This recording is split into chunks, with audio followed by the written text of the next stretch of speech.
Okay, today we are going to work through the vector review guide. So we're going to start off with adding them graphically by drawing them, and then we're going to split them into components and combine them, and then we'll end with the adding vectors.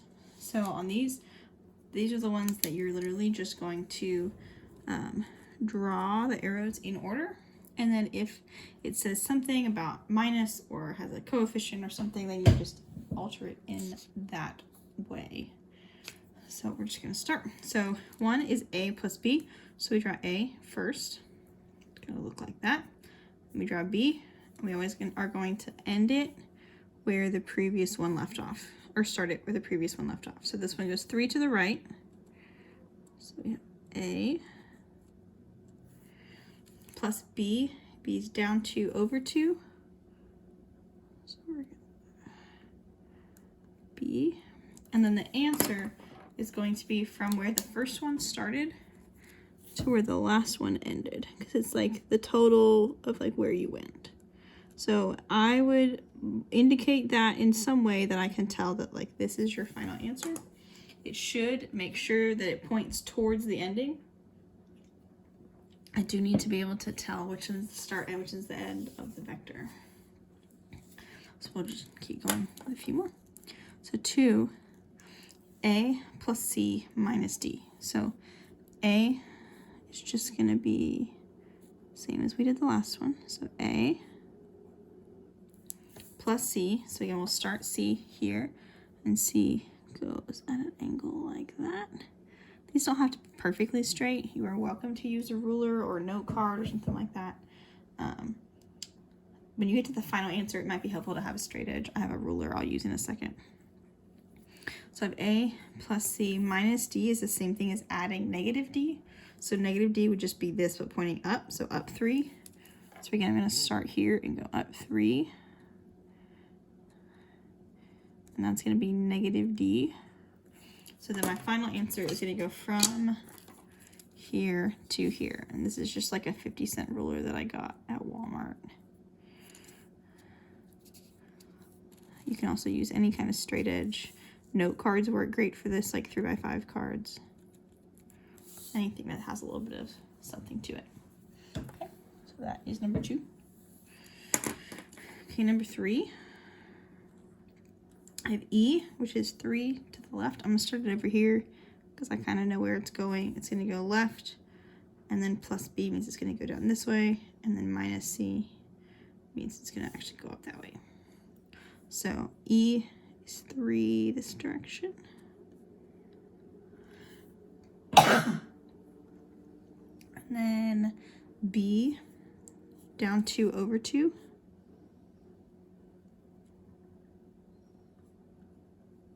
And then negative C, you take the arrow, you put the arrowhead on the other side. So instead of going down 1 and right 3, it's going to go up 1 and left 3. It's going to end up like that. So that's negative C. And then again, we go from the start of the beginning to the end of the last one. So we're going to end up right about here. Draw these as carefully as you can. If I can just tell that you were aiming, your thing was a little crooked, that'll be fine. Then 4. So D plus B plus 2A. Now for the 2A part, you can either just draw A twice, or you can just draw A twice as long. It doesn't really matter if you're doing it as one long arrow or 2 smaller arrows. It really doesn't. So we'll start about here. So we have D, so down 3. And then we have plus B.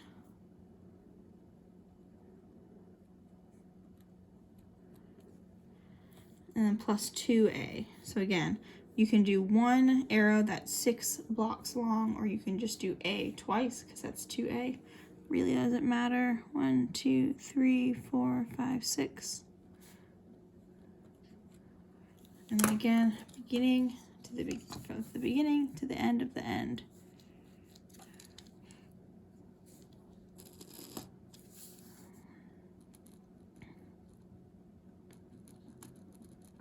And again, I need to be able to tell what direction they're pointing at the very end. Okay, and then your 5. Skip that a little bit.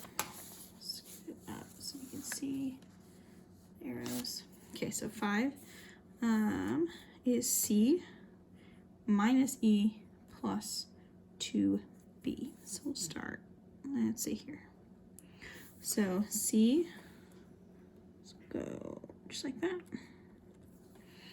Minus E, so E is going to the left, so that means minus E is going to go to the right, same length. So 1, 2, 3.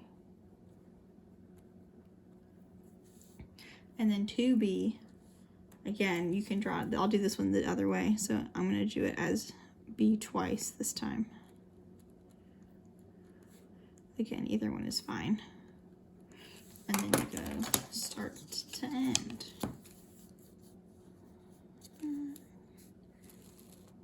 Like that.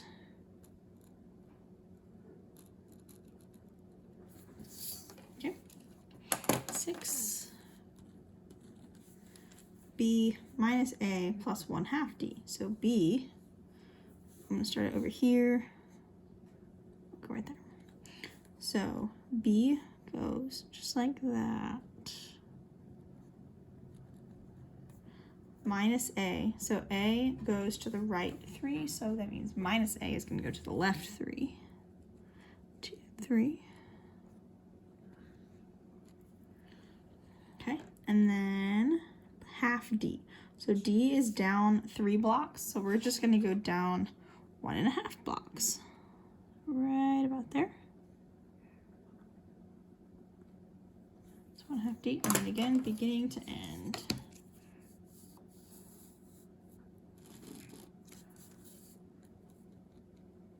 Again, making sure you can tell which way the answer's pointing. Okay, 7, 2A minus C plus B. So 2A, we'll start it here. 2A, 1, 2, 3, 4, 5, 6. Minus C, so C, again, C would go like that, so minus C is going to go like that. It's going to go the opposite direction. And then plus B, so it'll go down 2 and over 2. You can tell that you can end up very close to where you started. You could technically end up where you did start. I wouldn't do that to you. I was going to be able to see what the answer is doing. Okay, so there we go. Almost ran off the page. Okay, and then 8. 8's a big one. You want to give yourself some space for 8.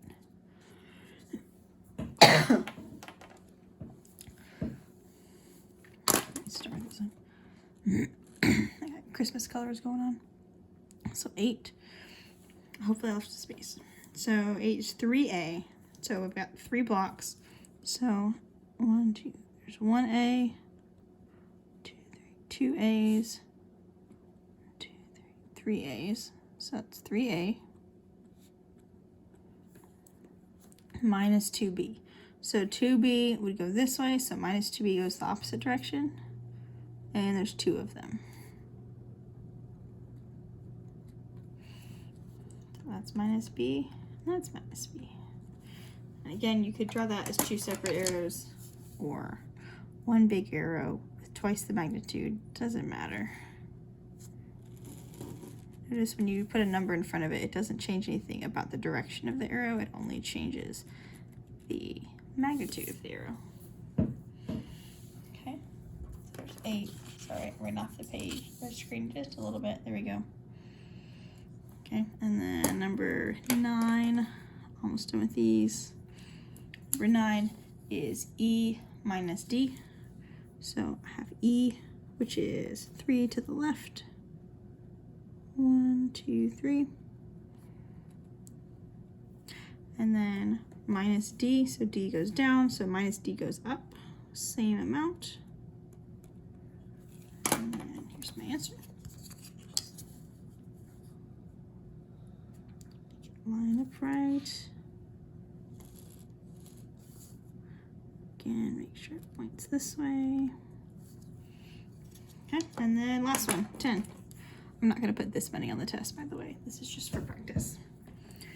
So 2c minus b plus a. So 2c goes like this. So there's 1c, 2c's, 2c minus b. So instead of going down and to the left, it's going to go up and to the right.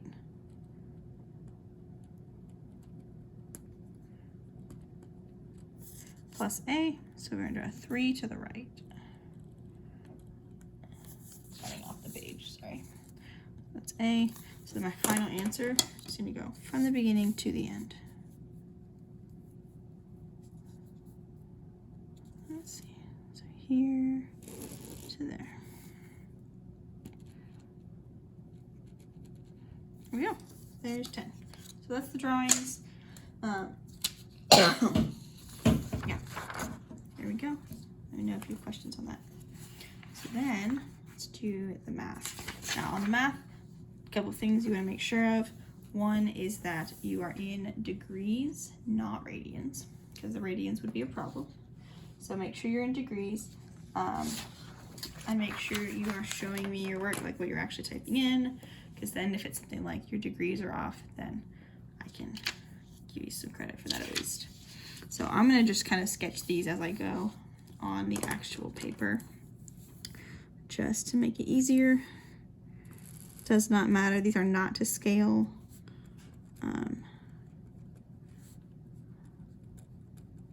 Okay, so this one I'm going to split into x and y components. So again, it's a right triangle. So if it helps you to draw the whole triangle, that is totally fine. That's a right angle. So we're going to use sine, cosine, and tangent. So I'm just going to put this up here. So, toa. Okay. So if we are trying to find the y component or the x component, so for the x, that's the one that's touching the angle. So that's your adjacent. Adjacent is going to be cosine. So cosine of 35 equals adjacent, which is x, over hypotenuse, which is 17.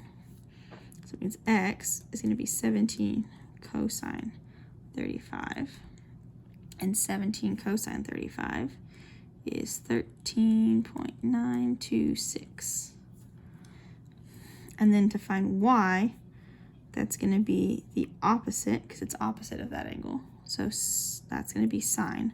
So sine of 35 is opposite over hypotenuse. So y is going to be 17 sine 35. When you do that, you get 9.7508.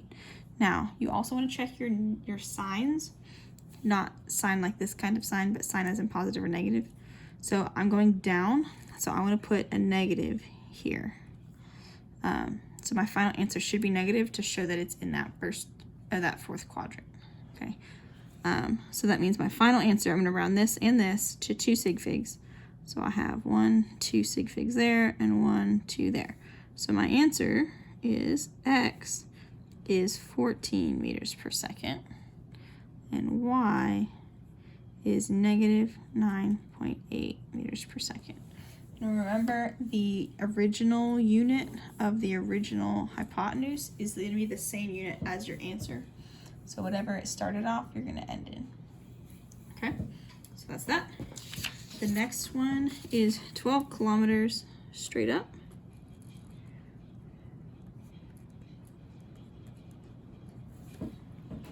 It is starting to rain here, so if this video cuts out suddenly, it's because the lights went out. So I've got 12 kilometers straight up. There is no x component here. These are really easy if you've got vertical or horizontal. So there's nothing going sideways, so that means my x is 0. And all of it is in the y direction, which just means my y is 12. And the y is going up, so it's going to be positive. So that is just that. Okay, next one, I have one going this way at a 27-degree angle. and 125 newtons. That's a force. We'll get to that in a minute. Not a minute, but in a little bit. It's our next big idea after motion. So again, you can kind of picture your imaginary triangle. This is your y, this is your x. Notice this time the x is negative because I'm going to the left. So I want to make sure I get that in there. So again, so sine, cosine, tangent. X is the one that's touching your angle, so that's your cosine. It's the adjacent. So opposite or adjacent over hypotenuse. X is 125 cosine 27, which is, on my paper I'm finding it, 125 cosine, that's 111.38. And remember that one's negative because it's to the left, so I want to stick that negative in there as soon as I can. And then for y, so I have sine of 27 equals opposite over hypotenuse. So y equals 125 sine of 27. We'll notice a pattern that we kind of always end up in this same thing. Sometimes I'll even just skip to this version instead of this, because really it's all just keeping track of which one's sine and which one's cosine. So if I do this, I end up with 56.75. So that means for my answer, for my x, it's going to be negative, I've got 2 sig figs in the 27, so negative 110 newtons in the same unit as that. And then my y is up, so it's positive, and I can keep 2 sig figs there, so that's 57 newtons. Okay, there we go. So that is the splitting into components part. And then we will do the breaking it into the x and y. Or no, starting with x and y, sorry. So I'm gonna, when it says find the resultant, that's literally just telling me the line and the angle. So I've got 25 this way and 35 down.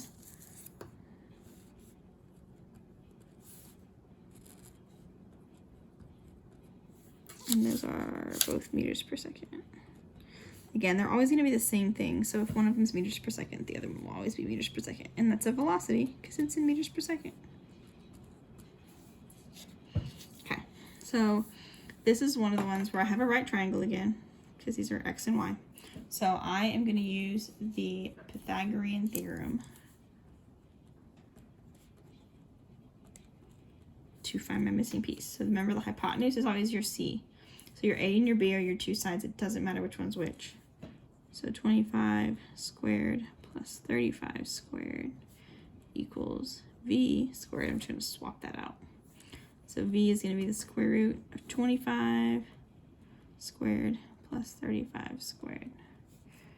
And that is going to equal 43.01. Okay, and then to find the angle, it's always best if you can go with the original information given to you. So that one we have opposite and adjacent, so I'm going to go tangent. So tangent of theta is opposite, which is across from it, over adjacent, which is underneath it and touching it. So if I do that, I'm going to do inverse tangent. So it's the second button on your calculator. 25, 25. And you end up with an angle of 54.46. Now, quick note on this, you do need something to indicate that this is going down. So you can do that a couple different ways. You can call that a negative angle, because if we're going the opposite direction from 0 degrees, you can do that. Or you can say like below the horizontal, because this would be the horizontal. So that would also be fine. But you want something to indicate that it was going underneath the flat line, the x-axis, instead of above. So I'm going to say 43 meters per second below the horizontal.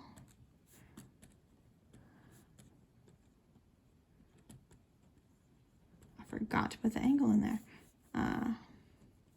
At 54 degrees below the horizontal. It's kind of a crucial piece of information. So again, you can call it a negative 54. I would know that's the same thing. Something should indicate that it's in the fourth quadrant.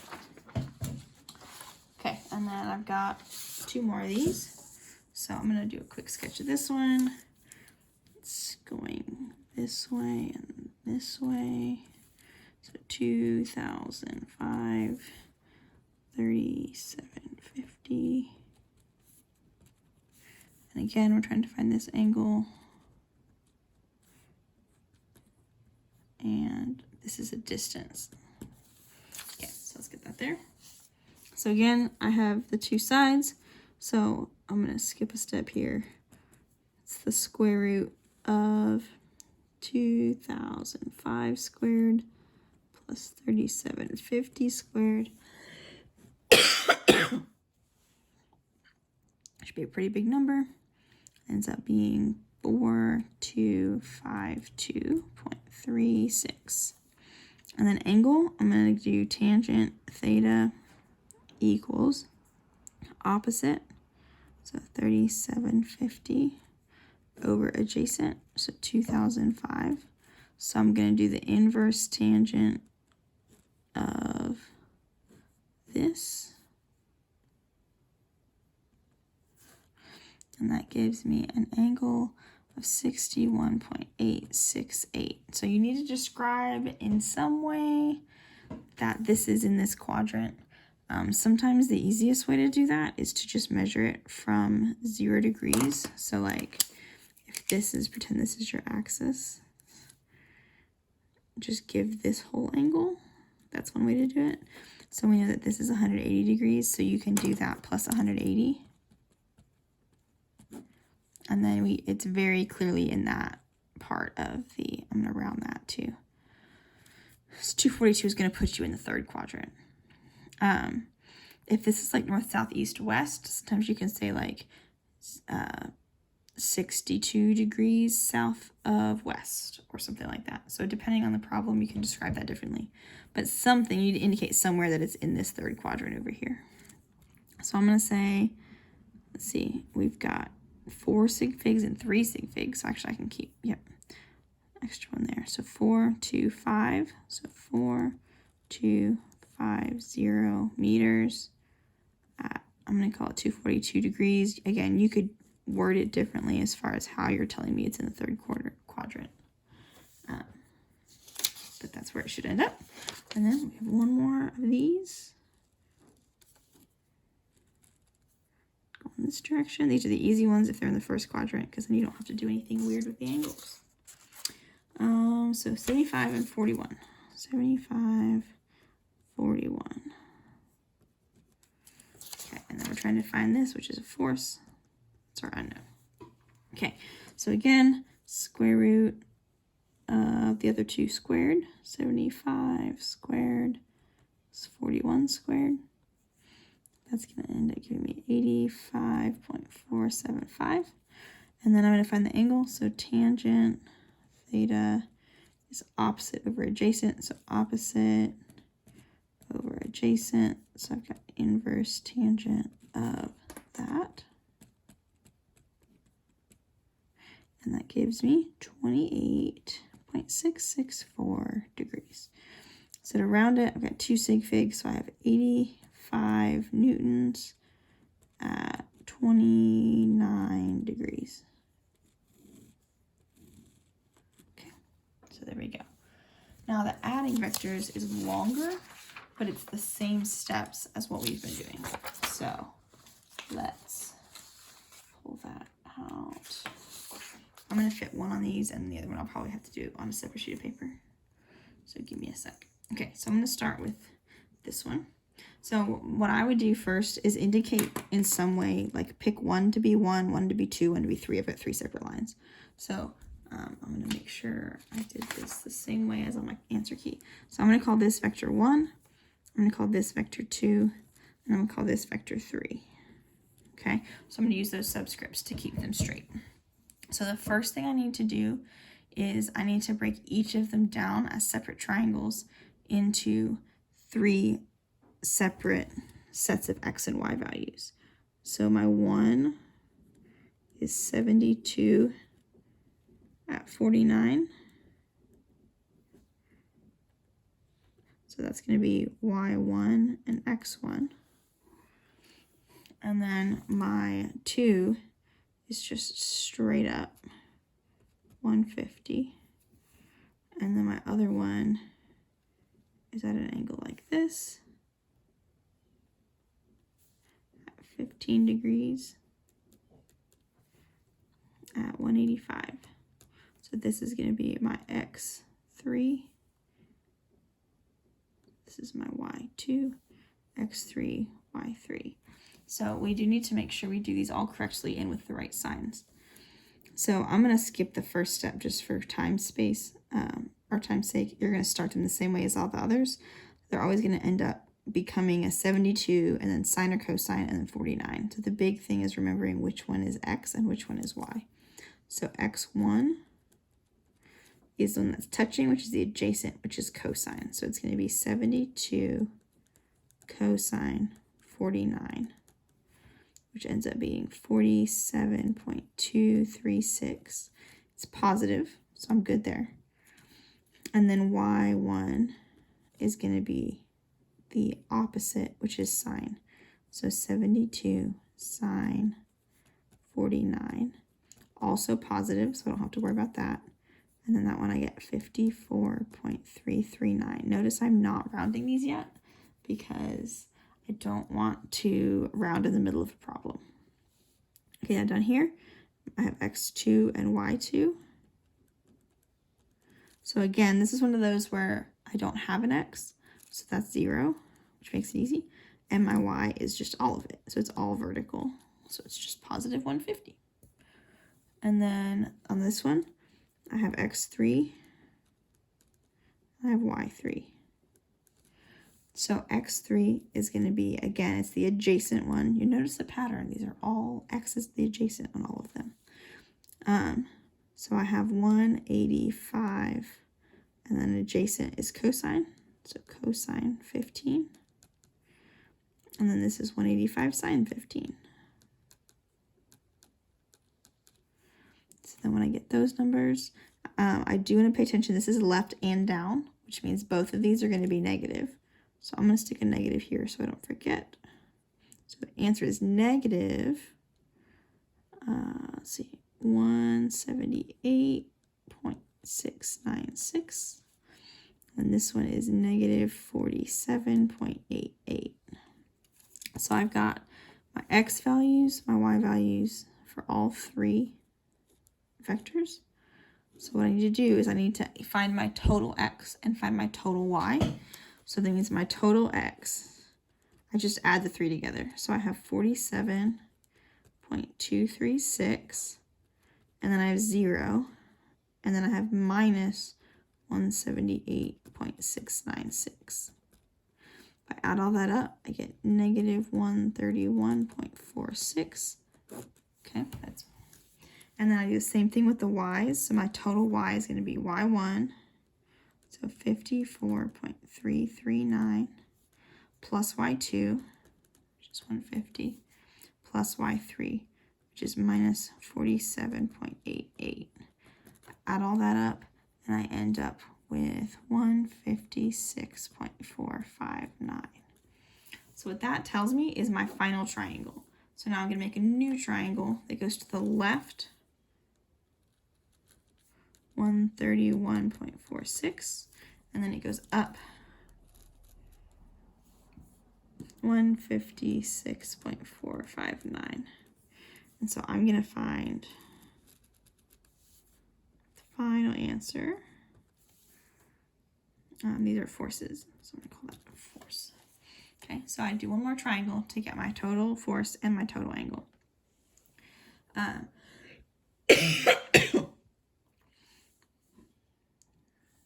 So again, I have Pythagorean theorem because I've got two sides and I need the third. So square root of 156.459 squared plus 131.46 squared, and then my square root, and I get 204.355. So that's my amount, that's my magnitude, and then I need to find the angle. So tangent theta is opposite over adjacent. So it's opposite over adjacent. Okay, and then I do the inverse tangent and I end up with an angle of 49.962. So again, I just have to figure out some way to indicate that this is in the third quadrant. Again, one of the ways you can do it is picture the axis and give me this angle, which would clearly tell you which quadrant it's in. So I would do 180 minus this answer.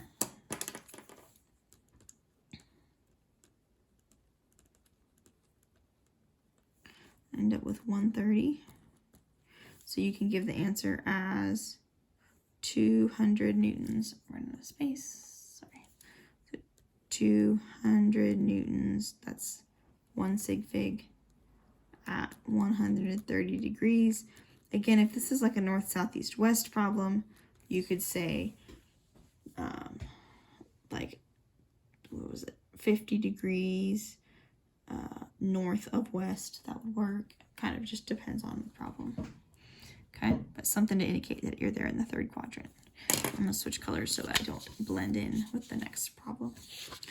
Okay, so then this one, I only have 2 triangles, so which makes it a little easier. Fewer steps. Okay, so 1 and 2. So again, I'm gonna do 2 different triangles. So I've got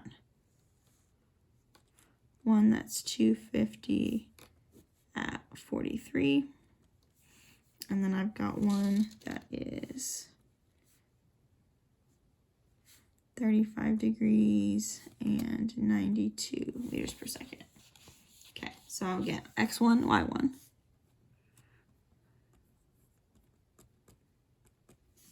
Okay, so I have 250 and then either sine or cosine. So the x is the one that's touching it, so it's the adjacent, so cosine 43. Okay, and then same thing with y, only it's going to be sine, so sine 43. Making myself a little crowded over here, so I'm going to have to go down here. So x1 is going to be 182.84, and y1 is going to be 170.50. Now, quick note, these are intermediate answers. They are both positive because I'm in the first quadrant. So then this one, I want to pay attention. My x is positive, but my y is negative. So I want to make sure I mark that in my answer. So I'm going to just go ahead and put a negative there. So again, sine or cosine, depending on which one is which. So I have 92, x is the one touching it. So that's going to be my cosine. That's not supposed to be there. Ignore that. 35. And then y is negative because it's going down. So 92 sine because that's the opposite one. So my x1, that's not a 1. That's a 2. x2 is a positive 75.36. And then y2 is a negative 52.769. Okay.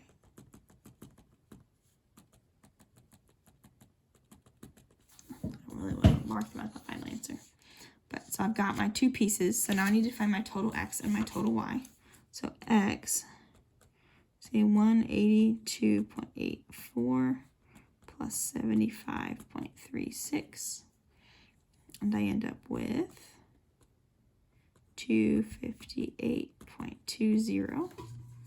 Okay, and then my y is going to be 170.50 plus, or minus 52.769. So my total y is going to end up being still a positive 117.731. So now this and this make my new triangle, which I'm going to have to do on a separate sheet of paper. I'm going to use the bottom of my last problem. Okay, so I have new triangle.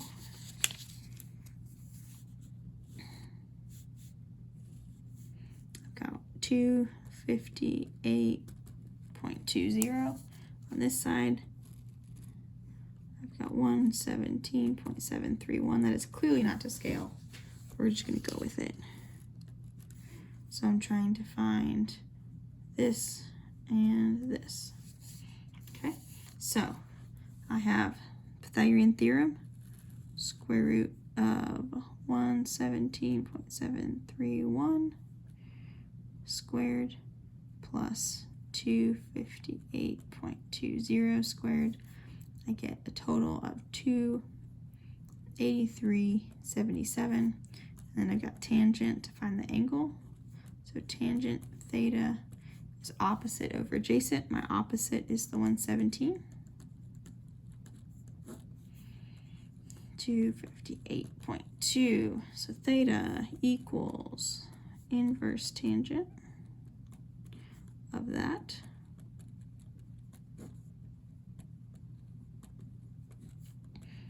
I get 24.511.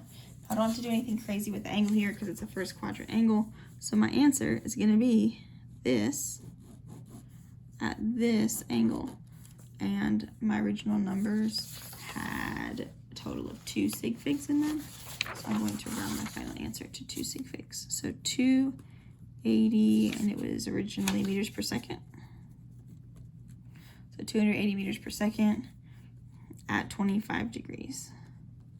I can just call it normal 25 because I'm in the first quadrant. Okay, so hopefully that helps. Those last ones I know are long. Just take your time, do each piece individually, show me all the work. The more you show me, the more I can give you credit for. And that is it for this unit.